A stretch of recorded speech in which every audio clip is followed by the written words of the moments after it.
Obrigado, reverendo André. Bom dia, irmãos, graça e paz.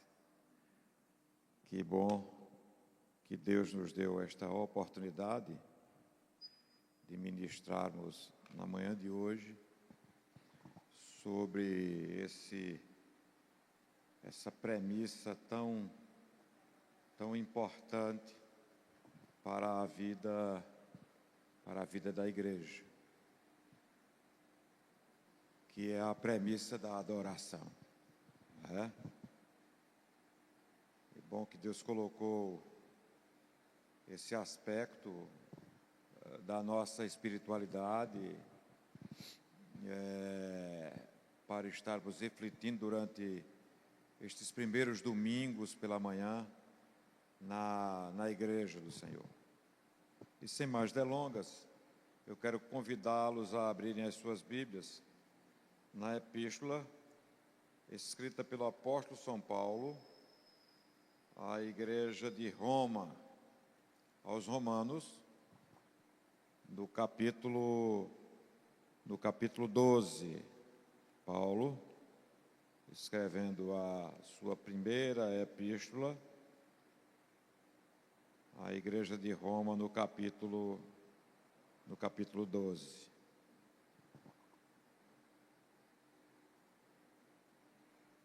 Paulo diz assim, os dois primeiros versos: Rogo-vos, pois, irmãos, pelas misericórdias de Deus, que apresenteis o vosso corpo por sacrifício vivo, santo e agradável a Deus, que é o vosso culto racional.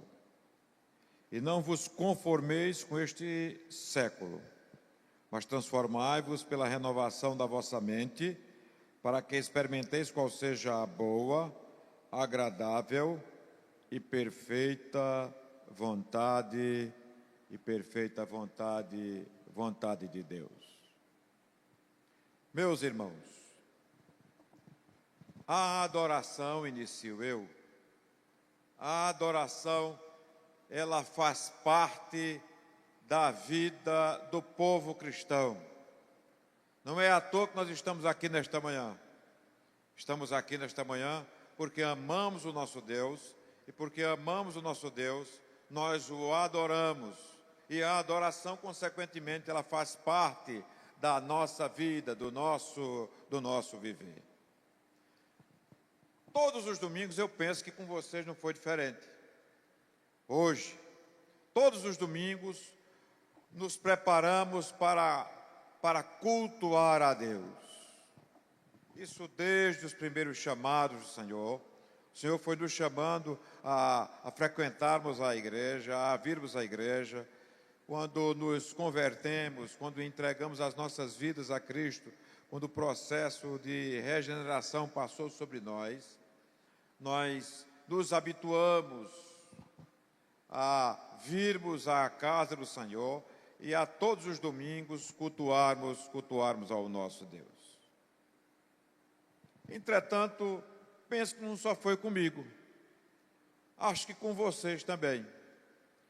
Após algum tempo, esta prática torna-se uma rotina. Talvez você tenha chegado nesta manhã à casa do Senhor com este sentimento: hoje é domingo, e porque é domingo, eu tenho essa rotina de no domingo de manhã, de no domingo à noite, eu ia à casa de Deus.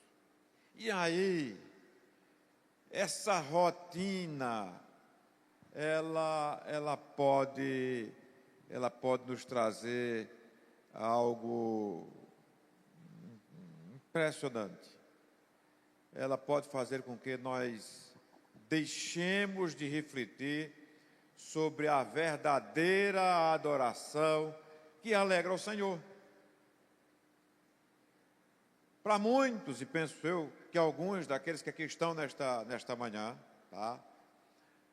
Há a rotina, há o hábito, mas o coração já não ferve de amores pelo Senhor.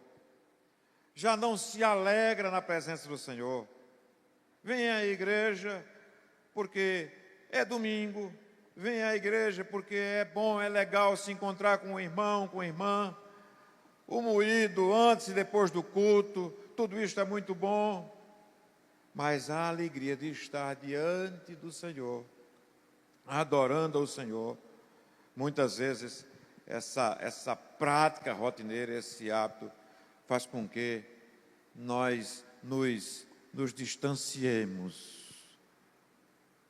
daquilo que deveríamos fazer, vir à casa do Senhor para estar com o Senhor, para adorar o Senhor. Não é raro,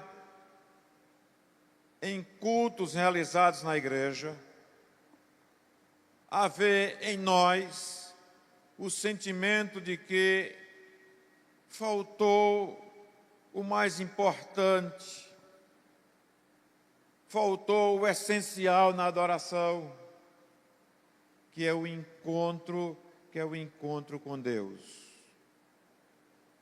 Digo isso porque nós, meus queridos irmãos, minhas queridas irmãs, nós vivemos em dias em que se fala muito sobre adoração.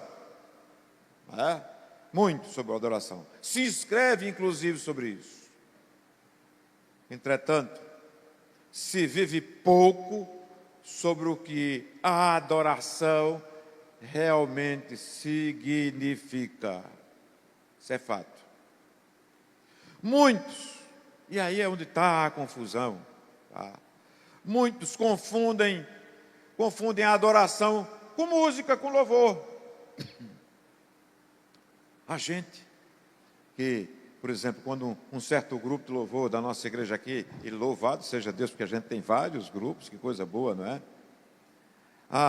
Se está aquele grupo, a adoração, o culto foi uma bênção. Hoje é esse outro grupo que canta músicas que não me agrada, etc. Então, a adoração hoje não foi legal. Por quê? Porque essa confusão. Muitos confundem a adoração com música, confundem a adoração com o ambiente.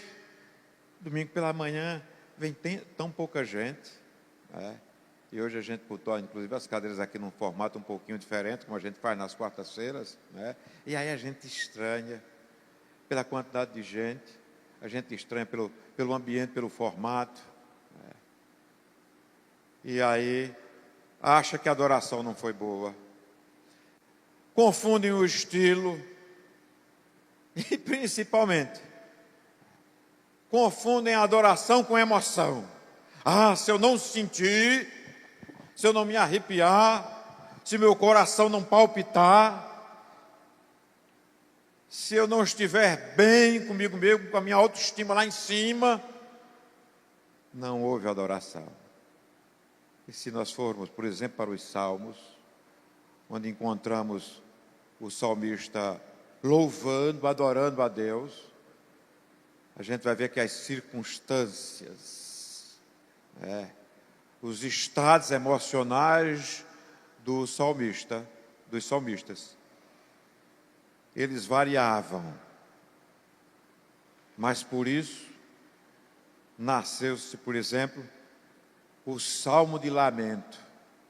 Nas dores o salmista conseguia buscar a Deus, louvar a Deus, estar com Deus e, acima de tudo, fazer aquilo que nós estamos fazendo nesta manhã, tentando orientar os irmãos acerca de que, independentemente das nossas orações, dos nossos sentimentos, nós podemos adorar a Deus, nós devemos adorar a Deus.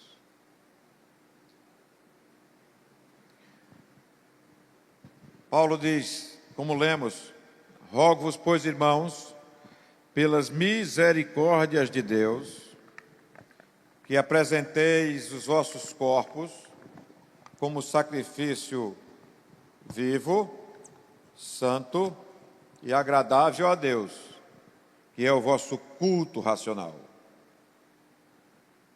E não vos conformeis com este século, mas transformai-vos pela renovação da vossa mente.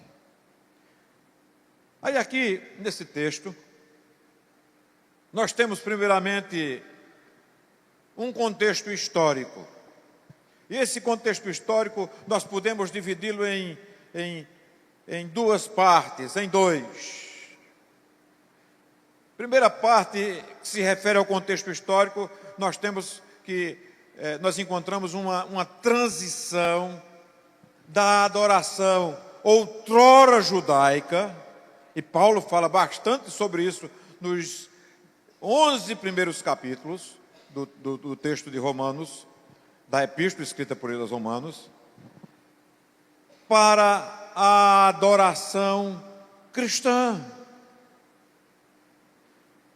Nos recordemos que no Antigo Testamento, o culto, meus queridos irmãos, ele era centrado em sacrifícios de animais, era ministrado por sacerdotes e era conduzido conforme determinados rituais. E aí havia também um lugar específico para a adoração. Geograficamente, a adoração deveria ser em Jerusalém. E havia, repetindo, toda uma estrutura, e podemos chamar de complexa, de purificação, de sacrifícios.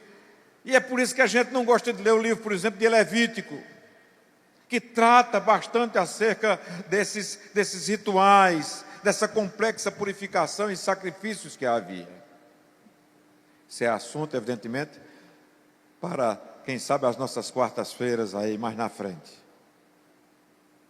Paulo, quando ele escreve a sua carta aos Romanos, e veja que ele escreve isso 57 anos depois da vinda de Cristo, o que é que ele está fazendo quando escreve essa carta? Ele está sob a perspectiva da adoração. Ele está reinterpretando a adoração à luz da obra de Cristo. Ei, gente, vocês estão olhando para os sacrifícios de animais, as ministrações feitas pelos sacerdotes, conforme determinados rituais, mas tudo isso que aconteceu lá atrás vislumbrava algo que aconteceu recentemente, algo que aconteceu nos últimos 20 anos. E aí Paulo reinterpreta a adoração à luz da obra de Cristo. Paulo estava dizendo, o sistema sacrificial de animais, de sacerdotes, de rituais, ele chegou ao fim. Ele chegou ao fim. Está sendo, isto é, em Cristo foi inaugurada a adoração ética, a adoração espiritual, a adoração cristocêntrica.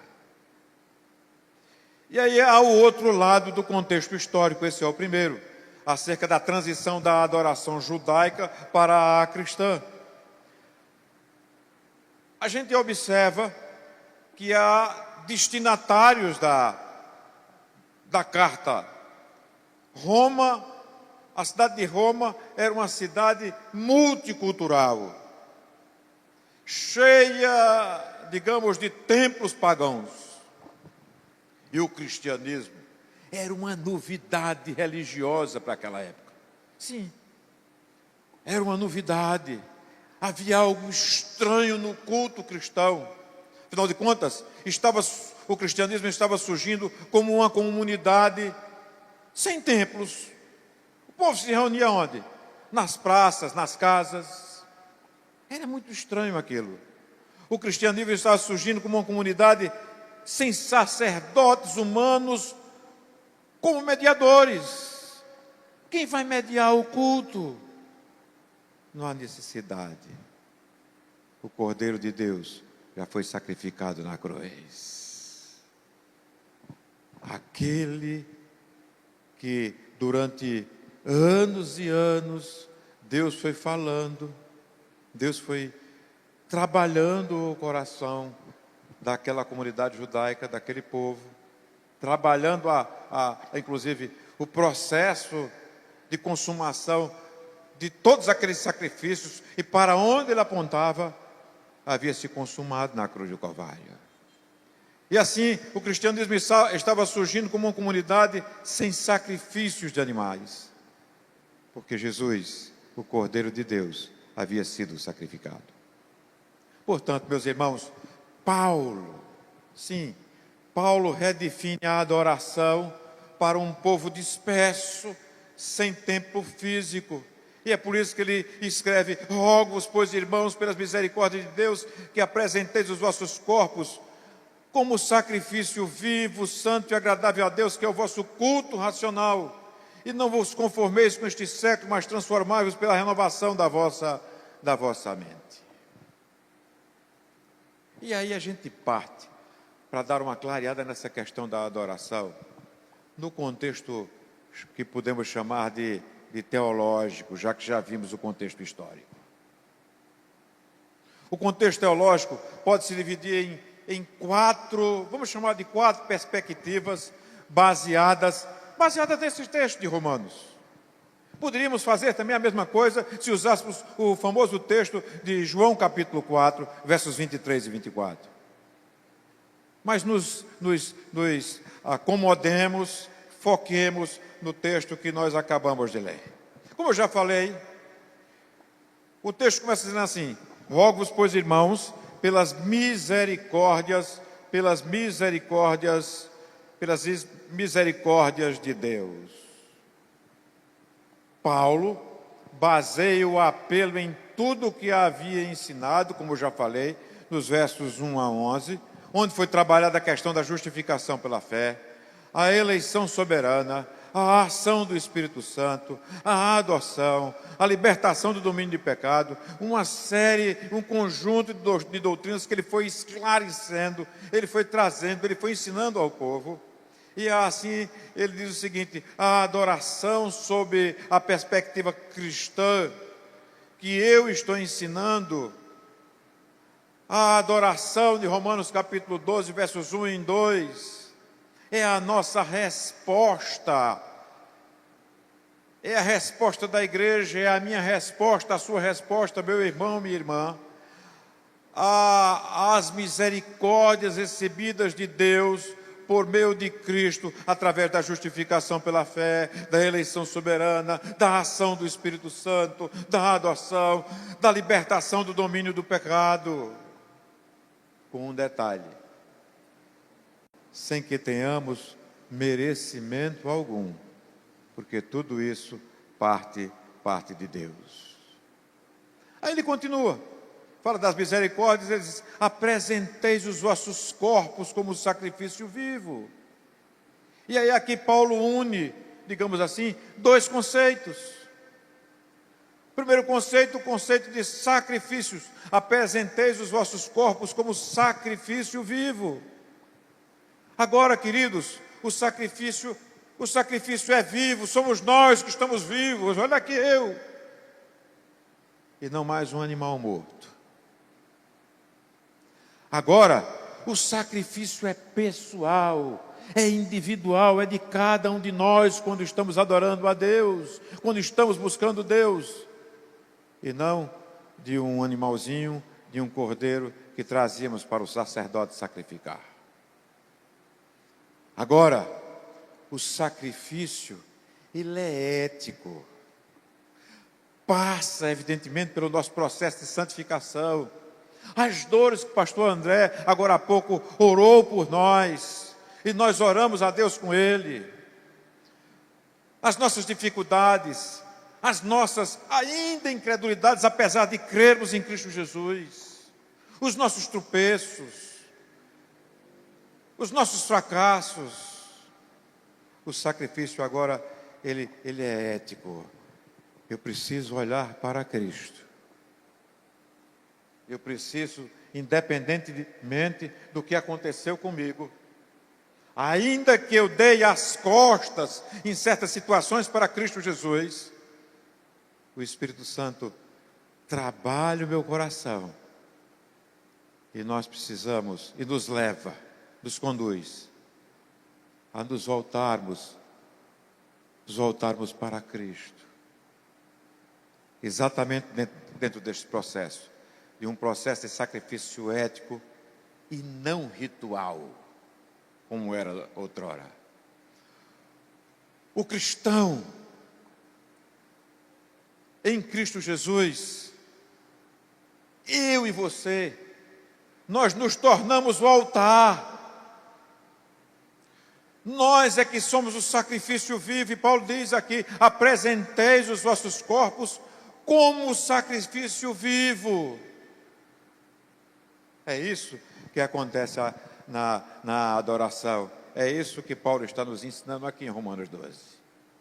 E aí, além da questão do conceito de sacrifício, apresenteis os vossos corpos como sacrifício vivo, há aqui a expressão acerca do corpo, que eu estou chamando de expressões humanas. E nós, como humanos, e agimos. Quem está pregando? Pastor Lorinaldo. Por quê? Porque aqui está o corpo, Pastor Lorinaldo, é a minha identificação. Eu tenho um irmão que parece muito comigo. E aí eu fui assistir o jogo de basquete da Unifacisa. Eu gosto de assistir o basquete. Esse ano, há uns 10 dias. E aí, quando eu saí do jogo, uma menina olhou para mim e disse assim: Pastor Fábio. Eu disse: não é Pastor Fábio, mas é o irmão dele. Porque nós nos parecemos bastante, né? Aí ela disse: desculpe, mas que bom lhe ver. Aí eu perguntei pelo pai dela, pela mãe, como todo mundo estava, porque nós convivemos juntos lá na Igreja Presbiteriana Central.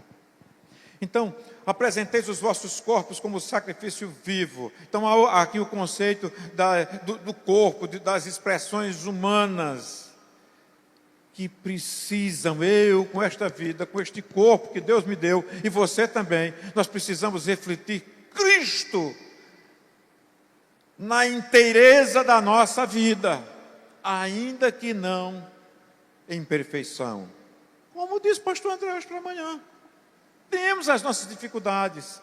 Sim, estamos dentro de um processo, mas o fato é que as nossas emoções, a nossa mente, as nossas atitudes, no nosso trabalho, em nossos relacionamentos, nós precisamos refletir Cristo na vida inteira. Apresenteis os vossos corpos como sacrifício vivo. Presta atenção nessa frase. A adoração não é parte da vida, é a vida inteira diante de Deus. Por isso que a adoração não é só quando nós estamos aqui na igreja. Eu vou para a igreja para adorar. Reverendo André, de forma estratégica, tem preparado e nos conduzindo ao longo destes anos que ele é pastor aqui, e com uma ênfase assim bem mais clara esse ano, disso aqui que eu estou falando para vocês. A adoração não é parte da vida, é a vida inteira diante de Deus. Na minha casa eu devo estar diante de Deus, eu devo refletir Deus na minha casa, eu devo apresentar o meu corpo, esta vida que Deus me deu, como um sacrifício vivo, viver Cristo na minha casa, a despeito das minhas quedas, das minhas dificuldades, sim, das minhas carências, daquilo que eu venho lutando e ainda não consegui mudar. Mas Cristo precisa estar na minha vida, a vida inteira diante de Deus. E aí, Paulo vai e trata aqui de um negócio chamado culto racional. Culto racional. Que não, rogo-vos, pois, irmãos, pelas misericórdias de Deus, que apresenteis o vosso corpo, o sacrifício vivo, santo e agradável a Deus, que é o vosso culto racional.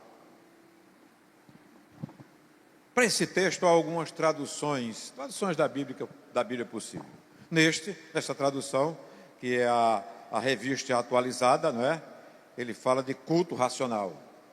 Culto com a mente, culto que raciocina. Outras traduções falam de culto verdadeiro, outras traduções falam de serviços espirituais.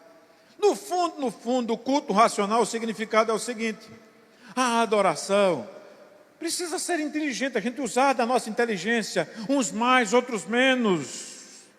Sim, a adoração precisa ser inteligente, precisa ser consciente. Deus está no seu santo templo, Deus está conosco. Eu saí da minha casa para adorar a Deus. E acima de tudo, além de inteligente, consciente, o significado aqui é que a adoração precisa ser intencional. Eu saí de casa não para ir à igreja me encontrar só com meus irmãos. É legal, é muito bom se encontrar com os irmãos, é muito bom estar na casa de Deus pelo ambiente. Quanta coisa, quantos motivos externos nos traz a casa de Deus. Mas a intenção maior deve ser: eu vou estar como tenho estado diante de Deus. Eu saio de casa diante de Deus. E agora comunitariamente, que coisa boa que Deus me deu, a igreja que eu tenho, para que nela eu possa adorá-lo juntamente com os meus irmãos. Os meus irmãos me estimulam a adorar. E eu, com a minha intencionalidade, serei bênção. Com a minha presença, serei estímulo para que eles também busquem e adorem a Deus. O significado de culto racional é que essa adoração, esse culto racional, não é um culto guiado por emoções vazias. Sim, de forma nenhuma, mas enraizado na verdade de Deus que nos foi revelada. E continua nos sendo revelada.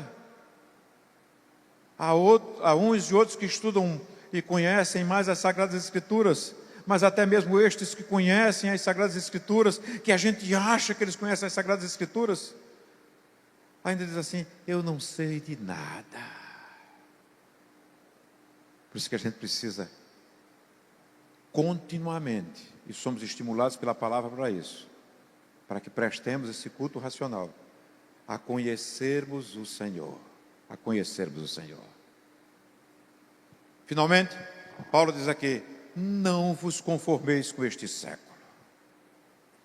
Século aqui refere-se ao sistema de valores deste mundo que a gente vive, e a gente não pode esquecer que um mundo caído. Ser conformado, e não vos conformeis com este século, diz Paulo. Ser conformado aqui significa tomar a forma exterior do mundo, se vestir do mundo, deixar que os princípios do mundo tomem conta das nossas vidas, deixar-se moldar por, digamos, modismos e filosofias que são contrárias, que nos afastam da cruz, que nos levam para distante da cruz, que impedem que o fluxo de cumprirmos a grande comissão de Cristo Jesus, de irmos e proclamarmos o Evangelho, ele esteja cada vez mais distante das nossas vidas. Por isso, Paulo nos chama a atenção aqui: não vos conformeis com este século. Não, pelo contrário, se aproximem cada vez mais de Cristo Jesus.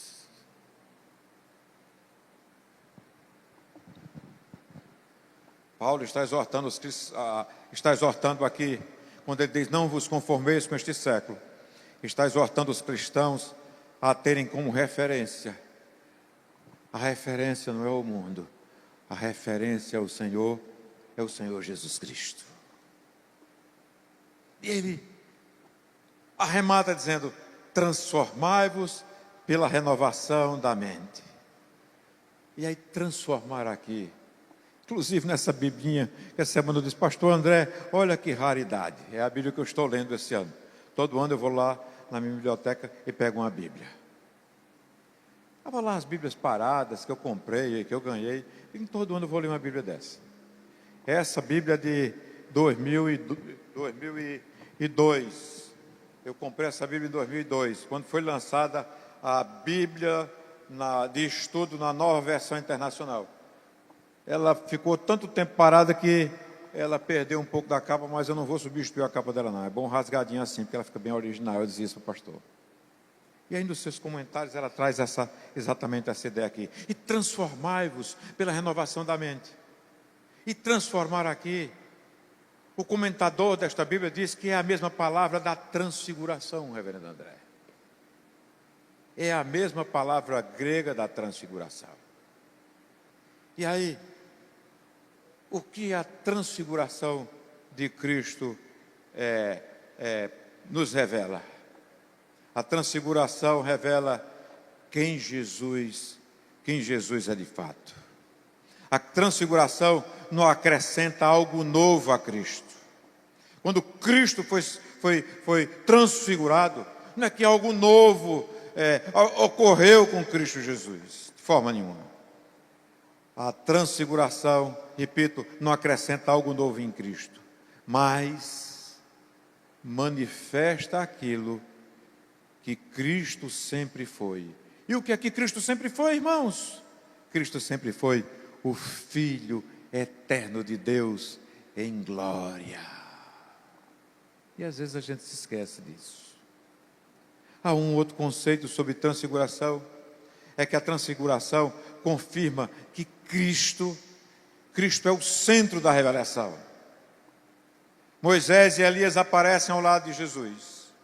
Moisés representa a lei e Elias representa os profetas. Ambos apontam para Cristo e o texto nos diz que eles desaparecem. Em dado momento, eles desaparecem, enquanto Jesus permanece sozinho. Lei e profetas não são abolidos, como muita gente pensa, como muita gente interpreta. Não, lei e profetas não são abolidos, mas cumpridos em Cristo Jesus. Portanto, nenhuma autoridade, nenhuma, estará acima ou ao lado, quer seja de um lado ou do outro, de Cristo Jesus. Por isso, a igreja, nós, igreja de Cristo, a igreja não vive de experiência, a igreja não vive, meus irmãos, de tradições ou de líderes, mas a igreja vive da voz de Cristo revelada nas Sagradas Escrituras. Por isso, nesse mesmo texto da transfiguração, o Senhor diz: a Ele ouvi, a Ele ouvi. E por fim, a transfiguração ensina o lugar correto da experiência espiritual. Observemos que Pedro quer armar tendas. Vamos armar aqui uma tenda para Jesus, vamos armar uma tenda para Moisés e vamos armar uma tenda para Elias. Pedro quer armar tendas, Pedro quer permanecer no monte. E o que é que isso nos mostra? O que é que isso nos ensina? Nos ensina e nos mostra a tentação sobre a qual Pedro estava caindo, de tentar absolutizar experiências espirituais. E muitas vezes nós caímos neste erro também em termos de adoração. Porque tivemos uma certa experiência, ela agora é absoluta, ela deve ser para todos. E também isso nos mostra o risco de transformar momentos extraordinários, e aqui, ali e acolá, pode acontecer com cada um de nós, certamente aconteceu, a partir do milagre da nossa conversão, e às vezes a gente quer transformar momentos extraordinários em fins em si mesmos. Mas o que é que acontece aqui nesse caso? Jesus não permite ficar no monte. Não, Pedro. Vamos descer novamente ao vale. E o significado prático disso aqui é o seguinte: experiências espirituais são meios, não o centro da fé. O cristão vive pela palavra de Deus, não pela busca contínua de êxtase. Eu quero sentir. Independentemente dos nossos sentimentos, o Senhor está onde nós estivermos. A bênção dele, independentemente das circunstâncias da nossa vida, permanece. A glória do monte prepara, e foi o que aconteceu, prepara o discípulo para a cruz, nesse vale que nós estamos aqui. Muito bem. Assim, ditas estas palavras, nós podemos concluir que o texto de Romanos 12, 1 e 2, ele mostra que a verdadeira adoração é muito mais profunda. Sim, ela é muito mais abrangente. A verdadeira adoração ela é muito mais transformadora. E aí entra, vocês vão me permitir, entra os meus estudos. Eu acho que vocês devem ter percebido isso nos anos em que o pastor André estava fazendo mestrado. Não tem como, né, reverendo André? Quando a gente cai nas leituras, nas disciplinas, naquilo que a gente quer pesquisar e estudar, que as palavras que a gente traga à igreja não sejam fruto daquilo que a gente está lendo, daquilo que a gente está vivenciando de uma forma assim muito intensa. Principalmente quando a gente começa a pensar, o que é que eu vou pesquisar, para onde Deus está me dirigindo. E aí, quando eu fui estudar sobre adoração, não teve como eu dar ouvidos a 4 importantes vozes da fé reformada contemporânea, para a gente caminhar do meio para o fim desta palavra. A reverendo André me deu uma belíssima sugestão do grande Russell Shedd, de saudosa memória. Nos meus estudos, eu tenho me debruçado sobre a teologia de Joel Bick. Mas desde que aqui estou, e não me escondo, e que bom que a reverenda André também tem esse namoro, não é? Esse namoro saudável. Nós não escondemos a nossa simpatia, o nosso olhar sobre Elwin César e sobre Ricardo Barbosa, reverendo Ricardo Barbosa. E aí, ouvindo estas 4 vozes da fé contemporânea reformada, tá? Eu quero trazer alguns conceitos daquilo que eles pensam sobre adoração. Sabe por quê? Porque Shedd, ele dá ênfase à santidade. Bick enfatiza a verdade. Reverendo Elben César, não tem como, é a simplicidade. E Ricardo Barbosa, reverendo Ricardo Barbosa, da Igreja Presbiteriana do Planalto, ele trata da integralidade da vida cristã. Assim, vejamos como estes 4 autores, Shedd, Bick, Elben e Ricardo, podem nos ajudar, ampliando nosso entendimento sobre a questão da adoração nesta manhã. Primeiro, reverendo Russell Shedd. Reverendo Russell Shedd poderíamos defini-lo assim acerca da adoração. Adoração é santidade de vida. O que é adoração na perspectiva de Russell Shedd? Adoração é santidade de vida. Reverendo Shedd enfatiza que a adoração não é apenas liturgia. A gente tenta, com as formas litúrgicas que a gente tem, né, trazer os irmãos à adoração de uma forma amigável através da liturgia. Mas Shedd enfatiza que a adoração não é apenas a liturgia, mas a adoração é ética cristã vivida. Há uma frase em Shedd que penso eu que ela seja chave. Shedd diz assim: adoração sem santidade é cerimônia vazia. Vou repetir para que isso fique nos nossos corações, essa palavra do reverendo Shedd. A adoração sem santidade é cerimônia vazia. Daí a importância de confessarmos os nossos pecados e de trabalharmos o processo de santificação nas nossas vidas. Reverendo Shedd ecoa Romanos 12, 1 e 2, quando diz que o culto verdadeiro é vida consagrada e obediente a Deus. E aí ele destaca nas entrelinhas dos seus escritos, no livro que nós lemos, pelo menos 4 obstáculos. 4 obstáculos a esta vida de adoração que nós desejamos. Que obstáculos são esses?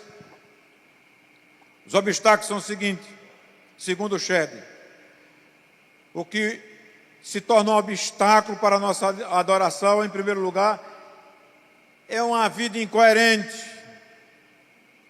Não tem como adorar sem buscar o perdão de Deus, sem pedir a Deus graça e misericórdia para as nossas fraquezas, sem a consciência que somos pecadores e vivemos um processo contínuo até a nossa glorificação de santificação. Se nos trancamos, se não lutamos, consequentemente, Shedd chama isso de incoerência. E o primeiro obstáculo destacado por ele é esse. O segundo obstáculo destacado por Shedd em relação à adoração é a questão do formalismo. Tem gente que acha que é a sua forma, ou a forma como aprendeu a vivenciar o culto, quer seja aqui, quer seja no outro canto, é a forma certa. E às vezes essa forma de cultuarmos a Deus, que acharmos que é certa e que a do irmão não é que nos leva para distante de Deus, é que impede, gera um obstáculo, é que impede que caminhamos numa vida de adoração para com o Senhor. Um outro obstáculo destacado por Shedd é a questão do mundanismo. Sim, é a vida do mundo, a vida secular entrando nas nossas vidas, que leva consequentemente a outro obstáculo, que é a falta de pureza moral.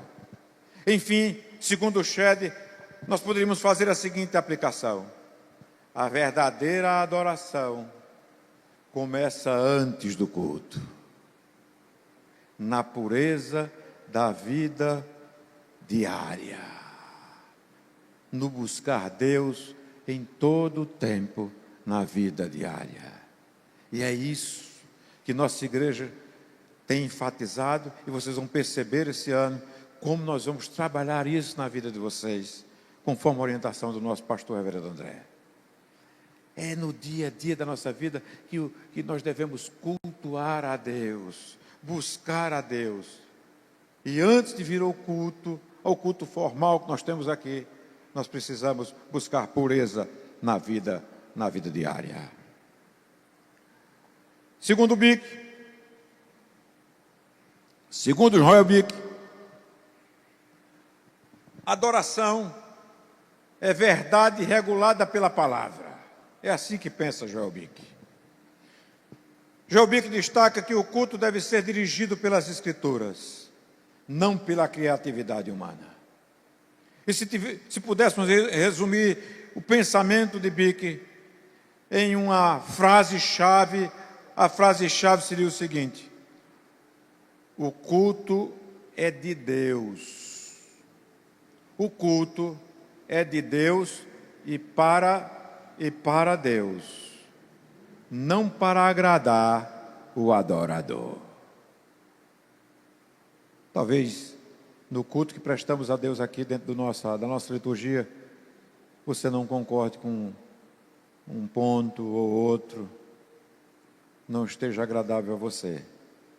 Mas Bick, ele é enfático quando ele diz: o culto é de Deus e para Deus, não para agradar o adorador. Forma nenhuma. E aí ele se baseia isso aqui num conceito chamado de princípio regulador do culto, que vem lá da Confissão de Fé de Westminster, dos catecismos, Confissão Batista. Isso é coisa lá do século XVII, tá? Que não vem ao caso aqui. Eu até escrevi algumas coisas, mas dá para a gente pular essa parte. O principal em Bick é o seguinte: o culto é de Deus e para Deus. E isso serve para nós, pastores. Isso serve para a nossa turma, os nossos, me permitam chamar assim, os nossos meninos e meninas que louvam a Deus, fazem parte do ministério de louvor. Você que é liderança da igreja, você que vem cultuar, o culto é para Deus e acima de tudo é de Deus. Não é para nós, para nos agradar, ser da forma que a gente deve agradar. Há princípios. Reverendo André, nós, pastores, o conselho da igreja, tem nos conduzido olhando para essa questão do princípio regulador, sem sermos, evidentemente, legalistas neste aspecto. Por isso, Bick frequentemente alerta que, quando o culto passa a ser moldado por gosto pessoal, pela cultura, pelo entretenimento, pelas expectativas do público, vou repetir, Bick alerta frequentemente que, quando o culto passa a ser moldado por gosto pessoal, por cultura, por entretenimento, por expectativas do público, esse culto deixa de ser adoração e se torna antropocentrismo religioso. É assim que Joel Bick chama. E com a implicação prática disso, pastor? A pergunta correta não é: isso funciona? Ou a pergunta correta não é: isso agrada as pessoas? Mas a pergunta correta é: isso foi ordenado por Deus? Por isso, a ênfase de Bick nessa questão de foco naquilo que está prescrito nas Sagradas Escrituras. E os obstáculos destacados por Bick são o perigo do entretenimento religioso, a adoração centrada no eu, uma liturgia humanística e uma superficialidade doutrinária. E a aplicação, segundo os conceitos de Bick, seria: adorar em verdade exige que o culto seja centrado nas Sagradas Escrituras. Em penúltimo lugar, aí nós encontramos a adoração segundo Elben Lin César, onde podemos resumir que a adoração é simplicidade e cristocentrismo. Meus irmãos, minhas irmãs, Elben Lin César traz uma ênfase pastoral que eu acho assim de uma profundidade imensa. Que ênfase é essa, pastor Lorinaldo? Posso resumir assim: a adoração deve ser simples. Inclusive foi uma palavra usada pelo pastor André nessa manhã. A adoração deve ser simples, bíblica e centrada em Cristo. A frase-chave do reverendo Elber seria a seguinte: ei, irmão, irmã, Cristo basta. Cristo basta para você? Se Cristo basta, Ele é simples. As coisas dele são simples. Cristo basta. O culto é simples, porque Cristo é suficiente. Cristo é suficiente. Para reverendo Elber, a adoração simples é aquela que remove o que disputa o centro com Cristo. Às vezes a gente vê picuinhas num canto ou no outro, né? De alguém querer ser, por um dom dado por Deus, por um talento dado por Deus, por uma habilidade que foi dada por Deus. E aí gera uma certa disputa. Quando nós temos essa visão, a minha vida deve ter como centro, e tudo que eu faça a Cristo, não tem por que haver disputa. Segundo o reverendo Elber, a adoração simples é aquela que evita excessos que ofuscam o Evangelho. Vou fazer desse jeito, vou fazer daquele outro jeito. E aí aquele jeito aparece, o outro jeito aparece, mas Cristo não aparece, porque fica ofuscado a certas estratégias. Ainda segundo o reverendo Elben, a adoração simples é aquela que favorece a escuta da palavra. Eu adoro porque eu escuto a palavra, eu escuto o Evangelho, eu escuto Deus na mensagem, eu escuto Deus na adoração. E finalmente, segundo o reverendo Elben, a adoração simples é aquela que conduz à vida obediente, não ao espetáculo, ao show. Quando a gente tem essa perspectiva, aí nós conseguimos efetivamente adorar, efetivamente buscar a Deus. E para a gente terminar, eu lhes trago ainda um outro escritor que eu tenho me debruçado em função dos meus trabalhos lá no mestrado, que é o reverendo Ricardo Barbosa.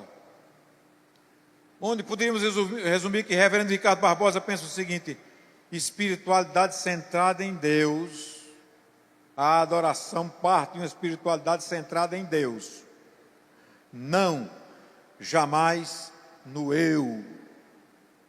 Vou repetir. A adoração parte de uma espiritualidade centrada em Deus, não jamais no eu. Na perspectiva pastoral teológica do reverendo Ricardo Barbosa de Souza, em contraste com o que ele chama de narcisismo espiritual, devemos cultivar uma espiritualidade centrada em Deus e não no eu. Pastor, o que é narcisismo espiritual segundo o reverendo Ricardo Barbosa? Narcisismo espiritual é quando o eu se torna o centro da relação com Deus. E aí a espiritualidade, a piedade minha e sua, ela passa a girar em torno de quê? Em torno de sentimentos pessoais, em torno de necessidades individuais, em torno de autorrealizações, em torno de experiências subjetivas. E aí, em vez de perguntar quem é Deus e o que Deus requer de mim, o coração pergunta: o que Deus pode fazer por mim agora? Nós passamos a ser consumidores de Deus. E esse narcisismo espiritual, ele se caracteriza por Deus é visto como meio e não como fim. A fé é avaliada pelo que eu sinto. A oração vira monólogo, mas um monólogo terapêutico. Deus passa a ser psicólogo e não Deus. Deus passa a ser um psiquiatra e não Deus. Deus passa a ser um conselheiro e não Deus. Tem como característica também que é uma adoração medida pela experiência pessoal. Ah, eu tive essa experiência.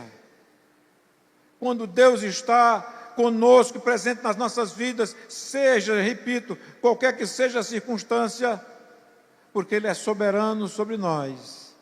Ele tem o controle sobre o milésimo de segundo da vida de cada um de nós. E aí, para a gente terminar, a última característica desse narcisismo espiritual é que a cruz é evitada, segundo o reverendo Ricardo Barbosa, e busca-se apenas conforto. Ah, eu quero ir para uma igreja onde eu me sinta confortável. Eu saio da igreja parecendo que eu estou balançando numa rede. Como eu me senti bem com a palavra hoje, como se Deus não falasse todos os domingos, a todos os instantes, com cada um de nós. Com cada um de nós. Assim, as aplicações pessoais para o crente aqui meu irmão, minha irmã, examine seu coração. Deus pede de nós santidade. Isso é shed. Meu irmão, minha irmã, busque a verdade da palavra, a doutrina. Isso é bique. Meu irmão, minha irmã, simplifique sua fé. Cristo acima de tudo é o bem. Meu irmão, minha irmã, seja coerente na vida, seja íntegro, seja cristocêntrico. Isto é Ricardo Barbosa. A verdadeira adoração nasce do coração regenerado, cresce na verdade bíblica, floresce na simplicidade cristocêntrica e se manifesta na vida transformada. Para fecharmos, nesta manhã, Deus faz um convite a nós como igreja. Sejamos os adoradores que o Pai procura. Abandonemos o formalismo vazio. Isso é shed. Deixemos a palavra, as Escrituras, moldar o nosso culto. Recomendação de Big. Coloquemos Cristo no centro. Reverendo Elben Lin César. Integremos culto e vida, dia após dia. É o reverendo Ricardo Barbosa. Baixe a sua cabeça, feche os seus olhos. Reflita acerca da adoração. destes obstáculos que você tem certamente enfrentado. Que o Senhor esteja falando ao seu coração.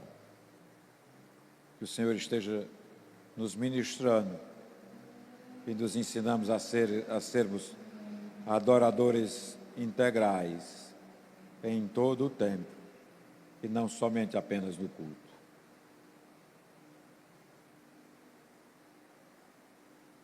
Senhor, faça de nós adoradores em espírito e em verdade. Senhor, purifique nossos corações, ilumine as nossas mentes. Ó Pai, tenhas misericórdia de nós, centralize Cristo em nós. Meu Pai, transforme nossa vida inteira em culto agradável a Ti. Te oro em nome de Jesus. Amém, querido. Amém, querida. Nos coloquemos de pé e recebamos a bênção apostólica. Esperamos encontrar os irmãos à noite, às 18 horas. E que saiamos daqui cultuando a Deus e voltemos à tarde, né, nesse espírito, para nos reunirmos como congregação e darmos continuidade ao culto, não é? Esse culto racional que Paulo fala em Romanos 12, conforme aprendemos. Que a graça do nosso Senhor e Salvador Jesus Cristo, o amor de Deus, o nosso eterno, bondoso e poderoso Pai, a comunhão e as consolações do Espírito Santo sejam derramadas sobre todos nós, desde agora e para todos sempre. Amém. Bom dia, irmãos. Estejamos indo para casa em paz. Até mais tarde.